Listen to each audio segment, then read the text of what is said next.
오늘 정말 마음이 무거운 소식을 들고 왔습니다. 대한민국 국민으로서 그리고 평생을 성실하게 일궈오신 여러분의 소중한 자산을 생각하니 밤잠을 이루기가 어렵습니다. 지금 전 세계 64개 주요 국가 중에서 우리나라 원화 가치가 어느 정도 수준인지 알고 계십니까? 놀라지 마십시오. 뒤에서 5등입니다. 이 숫자가 의미하는 바는 생각보다 훨씬 엄중합니다. 현재 전쟁을 치르고 있는 나라들이나 국가부도 위기에 처해서 내일이 없는 나라들과 우리 원화가 비슷한 처지로 몰렸다는 뜻이기 때문입니다. 2026년 1월 현재 원달러 환율은 1470원 선을 위태롭게 오가고 있습니다. 불과 얼마 전까지만 해도 1430원대에서 조금은 안정을 찾나 싶었지만 다시 무섭게 튀어올랐습니다.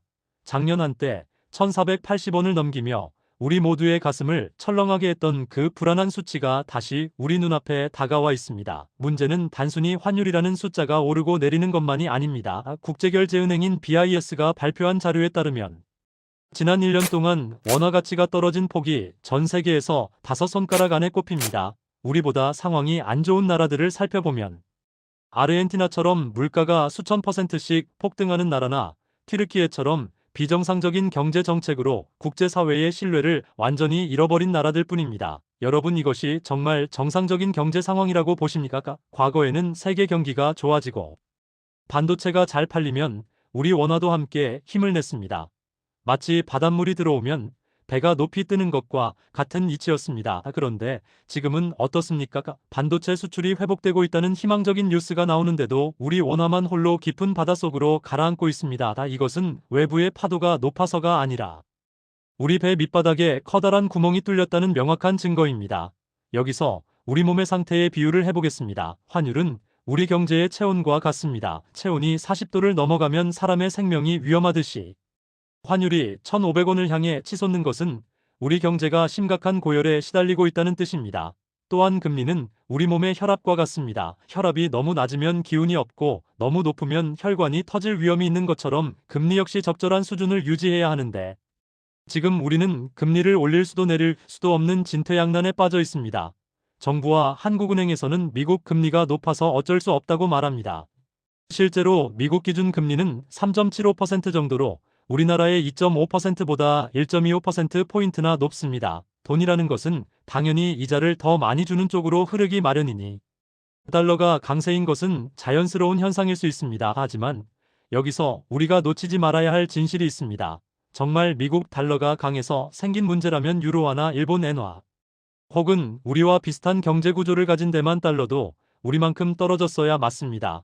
그런데 현실은 유독 우리 원화만 더 깊은 추락의 늪에 빠져 있습니다. 집에 불이 났는데 옆집도 여름이라 더우니까 괜찮다고 말하는 꼴입니다. 이것은 한국 경제만이 가진 고유한 내부 결함이 생겼다는 신호이며 그 중심에는 1,800조 원이 넘는 가계 부채와 1,200조 원을 돌파한 나라 빚이 족쇄처럼 채워져 있습니다. 오늘 졸박사 경제학 공간에서는 이 위기의 실체가 무엇인지 그리고 여러분이 평생 모아온 노후 자금을 어떻게 하면 안전하게 지킬 수 있을지 그 비밀을 하나하나 풀어보겠습니다. 지금부터 정신 바짝 차리고 저와 함께 이 위기의 파도를 넘을 준비를 해주시기 바랍니다. 전쟁 중인 국가들과 어깨를 나란히 하는 원화 가치의 비극과 1,500원 시대의 경고라는 주제로 두 번째 이야기를 이어가겠습니다. 여러분 혹시 1997년의 그 시린 겨울을 기억하십니까? 길거리에는 실직한 가장들이 넘쳐나고 평생을 바친 직장이 하루아침에 사라지던 그 공포 말입니다. 당시 우리를 가장 떨게 했던 숫자가 바로 환율이었습니다. 그런데 지금 우리가 마주한 현실은 그때보다 더 교활하고 무겁게 우리를 짓누르고 있습니다. 현재 원화 가치가 세계 최하위권인 뒤에서 5등을 기록했다는 소식은 단순히 기분이 나쁜 정도의 문제가 아닙니다. 이것은 국제금융시장이 우리 대한민국을 보는 시선이 전쟁 중인 러시아나 국가 부도 위기에 처한 아르헨티나와 별반 다르지 않다는 충격적인 성적표입니다. 실제로 2024년 안에 동안 원화 가치가 떨어진 정도를 보면 러시아 루블화보다도 더 심각했던 순간들이 있었습니다. 우리나라는 총도 칼도 들지 않았는데 경제라는 전장에서는 이미 치명상을 입고 비틀거리고 있는 셈입니다. 여기서 우리는 환율 1,500원이라는 숫자가 가진 공포의 무게를 알아야 합니다. 환율은 우리 경제의 체온이라고 말씀드렸는데 1,500원은 우리 몸으로 치면 40도가 넘는 고열 상태입니다. 이 상태가 지속되면 우리 경제의 모든 장기가 하나둘씩 멈추기 시작합니다. 당장 내일 아침 식탁에 올라오는 수입, 과일과 고기 가격이 오르는 것은 시작에 불과합니다. 우리나라처럼 기름 한 방울 나지 않고 모든 원자재를 수입해서 물건을 만들어 파는 나라에서 환율이 오른다는 것은 공장을 돌릴 때마다 손해가 난다는 뜻입니다. 결국 물가는 산사태처럼 우리 삶을 덮칠 것이고, 평생을 성실히 저축해온 여러분의 현금 자산은 앉은 자리에서 그 가치가 녹아 없어지는 겁니다. 63세 박종수 씨의 사례를 한번 들어보겠습니다. 평생 공무원으로 일하며 퇴직금과 연금을 차곡차곡 모아온 박 씨는 요즘 밤잠을 설칩니다. 해외에서 공부 중인 막내딸에게 매달 보내주는 생활비 때문입니다. 2년 전만 해도 200만 원이면 충분했던 돈이 이제는 환율 때문에 300만 원을 보내도 모자라다는 연락을 받습니다. 박 씨는 아내에게 미안한 마음에 소주 한 잔을 기울이며 말합니다. 나 여보, 우리가 평생 모은 돈이 왜 이렇게 힘이 없어졌을까? 내 월급은 그대로인데 왜 세상 물정은 우리를 자꾸 가난하게 만드는 걸까라며 한숨을 쉽니다. 박 씨의 아내는 딸 걱정에 눈시울이 붉어지며 우리가 더 아껴야지 어쩌겠어요라고 대답하지만 속으로는 다가오는 전세 만기 자금이 걱정되어 가슴이 타들어갑니다. 이것이 단순히 박 씨만의 이야기일까요? 우리 주변 어디에서나 볼 수 있는 이 시대의 시니어들의 슬픈 자화상입니다. 더 무서운 것은 나라의 빚입니다. 지난해 말 기준 관리 재정 수지는 89조 6천억 원이라는 어마어마한 적자를 기록했습니다. 정부가 벌어들인 돈보다 쓴 돈이 훨씬 많다는 뜻입니다. 이것은 마치 가장이 돈은 못 벌어오는데 카드 빚만 잔뜩 내서 잔치를 벌이는 것과 같습니다. 중앙정부 채무는 이미 1,290조 원을 돌파했습니다. 1년 만에 무려 148조 원이 넘는 빚이 새로 생긴 겁니다. 국채라는 것은 국가가 국민과 시장에 주는 차용증입니다. 그런데 이 차용증이 너무 많이 발행되니 아무도 우리 차용증을 믿어주지 않게 된 것입니다. 차용증의 신용이 떨어지니 환율은 더 오르고 우리 원화는 국제시장에서 천덕꾸러기 신세가 되고 있는 것입니다. 지금 정부는 일시적인 현상이라며 국민들을 안심시키려 하지만 숫자는 거짓말을 하지 않습니다. 지난해 연간 관리 재정 수지 적자 규모가 당초 예상했던 111조 6천억 원에 달할 것이라는 전망은 우리 경제의 기초 체력이 이미 바닥났음을 보여줍니다. 세금은 덜 걷히는데 지출은 줄이지 못하는 이 구조적인 모순이 결국 원화 가치 하락이라는 부메랑이 되어 우리 머리 위로 떨어지고 있습니다. 여러분께 묻고 싶습니다. 과연 이것이 시간이 지나면 해결될 일일까요? 아니면 우리가 더 큰 위기를 대비해야 하는 명확한 신호일까요? 환율 1,500원 시대는 단순히 환전이 비싸지는 시대가 아닙니다. 대한민국이라는 나라의 가치가 시장에서 의심받기 시작했다는 무거운 경고입니다. 이제 우리는 더 이상 감상적인 낙관론에 취해 있을 시간이 없습니다. 내 자산이 어떻게 녹아내리고 있는지, 그리고 나라가 써버린 빚의 청구서가 어떻게 우리 가족의 미래를 위협하는지 똑똑히 지켜보고 대비해야 합니다. 여러분, 이제 우리는 우리 경제의 가장 깊숙한 곳을 들여다봐야 합니다. 환율이 왜 이렇게 날뛰고 있는지 그 뿌리를 찾아가 보면 결국 비어버린 나라 곳간이 나옵니다. 정부가 살림을 얼마나 했는지 보여주는 지표인 관리 재정 수지가 작년 11월 말 기준으로 무려 89조 6천억 원 적자를 기록했습니다. 1년 전보다 적자 폭이 8조 3천억 원이나 더 커진 수치입니다. 이 숫자가 와닿지 않으신다면 이렇게 생각해 보십시오. 우리 집 1년 생활비로 500만 원을 예상했는데 실제로는 800만 원을 써서 빚더미에 올라앉은 꼴입니다. 정부는 작년 안에 전체 적자가 111조 6천억 원에 달할 것으로 내다보고 있습니다. 국민연금 같은 기금에서 수익이 났는데도 실제 나라 살림은 이렇게 구멍이 숭숭 뚫려 있습니다. 더 큰 문제는 세금이 안 거치는 게 아니라는 점입니다. 국세 수입은 전년보다 37조 9천억 원이나 늘어났습니다. 그런데 나가는 돈인 지출이 54조 3천억 원이나 폭증했습니다. 들어오는 돈보다 나가는 돈이 훨씬 빠르니 나라 빚이 늘어나는 것은 당연한 수순입니다. 중앙정부 채무는 이제 1,289조 4천억 원이라는 상상조차 하기 힘든 수준에 도달했습니다. 한 달 만에 14조 1천억 원이 늘어났고 2024년 말과 비교하면 1년 사이에 148조 3천억 원이나 빚이 불어났습니다. 이것은 우리 자녀들이 갚아야 할 차용증이 매분 매초 늘어나고 있다는 뜻입니다. 58세의 김성수 씨의 사례를 한번 보겠습니다. 김 씨는 서울 외곽에서 작은 식당을 운영하며 노후를 준비하고 있습니다. 요즘 김 씨는 뉴스를 볼 때마다 가슴이 답답합니다. 정부가 빚을 내서 돈을 푼다는 소식에 처음에는 내 장사에도 도움이 되겠지 싶었지만 현실은 정반대입니다.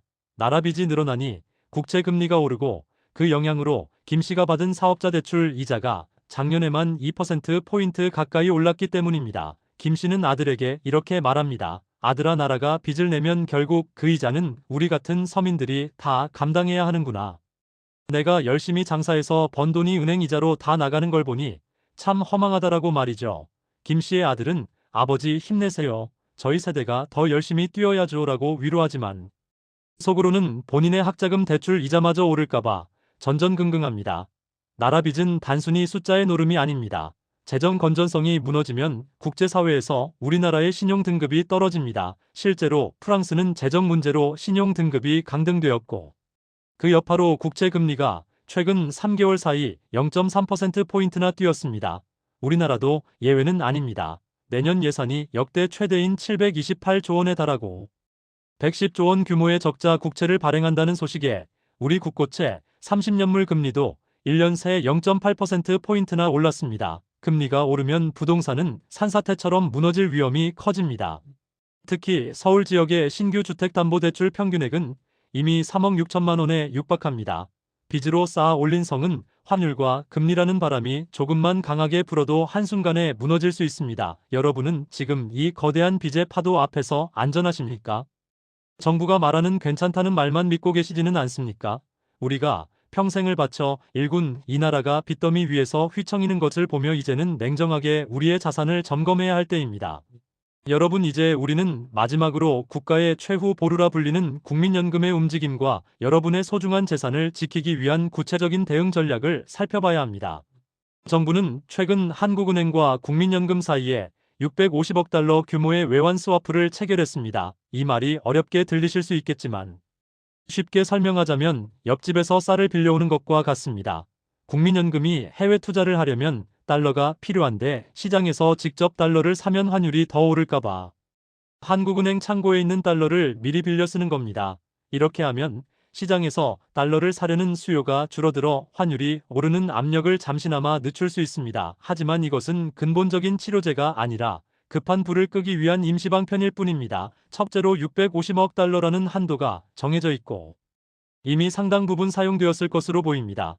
둘째로 국민연금의 본래 목적은 여러분의 노후 자금을 불리는 것인데 환율 방어에 동원되다 보면 수익률이 떨어질 위험이 큽니다. 결국 지금의 위기를 막기 위해 우리 자녀들과 우리 자신의 노후 자금을 미리 끌어다 쓰는 셈입니다.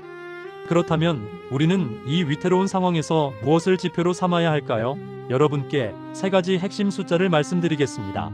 첫 번째는 원달러 환율 1480원입니다. 이 수치는 심리적인 마지노선입니다. 만약 환율이 1480원을 넘어 1500원을 향해 간다면 시장은 공포에 질려 걷잡을 수 없는 혼란에 빠질 것입니다. 매일 아침 뉴스에서 환율이 1480원 근처로 가는지 반드시 확인하십시오. 두 번째는 한미 금리 차이 1.5%포인트입니다. 지금은 1.25%포인트 차이가 나는데 만약 미국은 금리를 올리고 우리나라는 가계부채 때문에 금리를 동결하여 이 격차가 1.5%포인트 이상으로 벌어지면 외국인 자본이 썰물처럼 빠져나갈 것입니다. 마지막 세 번째는 외환 보유액 4,200억 달러입니다. 한국은행이 가진 비상금이 4,200억 달러 아래로 떨어지기 시작하면 빨간 불이 켜진 것으로 보셔야 합니다. 오늘 우리가 나눈 이야기가 여러분의 소중한 자산을 지키는데 조금이라도 도움이 되셨습니까? 경제라는 것이 참 어렵고 때로는 무섭게 느껴지기도 합니다. 하지만 우리가 눈을 감고 귀를 막는다고 해서 위기가 비껴가지는 않습니다. 오히려 정확한 수치를 알고 흐름을 읽을 때 우리는 거친 파도 속에서도 중심을 잡을 수 있습니다. 경제는 복잡하지만 제대로 알면 내 재산을 지키는 가장 강력한 방패가 됩니다. 저 졸박사 경제학은 여러분이 혼자 고민하지 않도록 매일 시장의 깊은 비밀과 실천 전략을 이곳에서 나누겠습니다.